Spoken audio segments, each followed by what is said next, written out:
update-nya sekarang kegiatan seperti apa sih? Sedikit aja. Ya mengurus anak, sekolah seperti apa?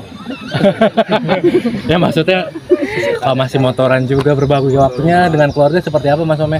Ya kalau berbagi waktu ya pastilah dari dulu motoran, jalan syuting, jalan bisnis, jalan, jadi memang ya kerjaan kita kan enak ya, bisa membagi waktu lebih fleksibel. Mungkin kalau teman-teman ada yang ngantor berangkat pagi pulang sore, kalau kita bisa lebih fleksibel lah gitu. Jadi memang bisa membagi-bagi waktu aja. Anak makin gede ada rasa worry nggak sih Mas dengan perkembangan zaman sekarang gitu, maksudnya di digital sih? Ya kalau worry sih pasti ada ya, nggak bisa bohong, pasti ada worry-nya. Cuman ya sebaik mungkin apa yang bisa kita lakukan membekali mereka dengan hal-hal yang baik dan positif saja. Kemarin anak ulang tahun juga katanya hadiahnya akun Instagram juga. Iya betul. Ya, itu Jadi request dari anaknya. mama. Jadi kita tuh biasanya memberikan suatu aplikasi sesuai dengan anjuran usia.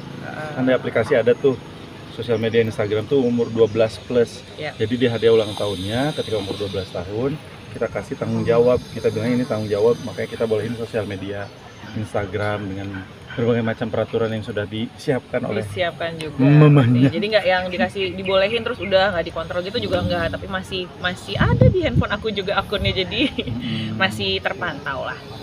Jam main di Instagramnya sendiri ada jamnya? Ada, kebetulan dia juga sekarang sudah si Embun ya, kita ngomonginnya Embun, dia kelas 6 sekarang, jadi emang udah menuju ke lulusan juga. Jadi untuk Instagram itu karena mungkin baru ya, jadi dia lagi excited itu. Terus yang dilihat kalau dulu kan YouTube Kids, sekarang sudah berpindah jadinya nontonin Instagram, tapi tetap kita batasi waktunya, kayak kewajiban utama itu tetaplah.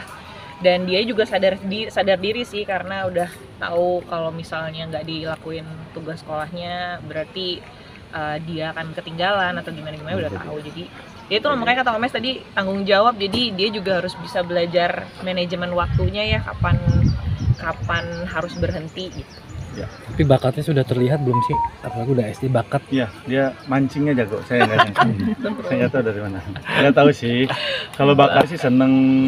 Dia suka bikin art desain gitu gitu, seneng ngelukis, seneng yang berbau-bau seni kali ya, sama ya. Bener. Jadi kayak kemarin Ramadan kemarin kebetulan kita alhamdulillah banyak yang ngirimin hampers gitu. Nah box-boxnya sama dia dikumpulin, entah jadi apa aja jadi duit lah. Mas di kilo.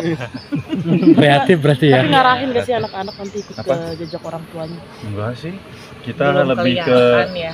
Tidak mengarahkan, tapi mensupport apa yang mereka inginkan. Mau, selama itu positif gitu. Sih. Jadi aku mau latihan drum, boleh.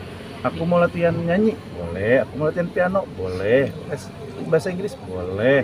Mau les matematika, boleh. Semua aja boleh.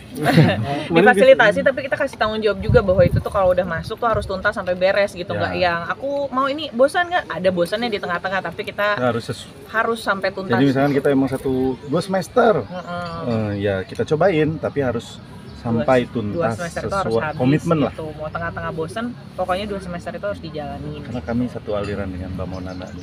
Iya, terus terang kalau nyambungin Mbak Mona dan Mbak Indra, kenapa kita bisa dekat? Karena banyak belajar soal dari mereka, soal parenting dari mereka berdua. Dari awal punya anak awal satu, Embun lahir. Sampai sekarang, alhamdulillah anak ketiga tuh.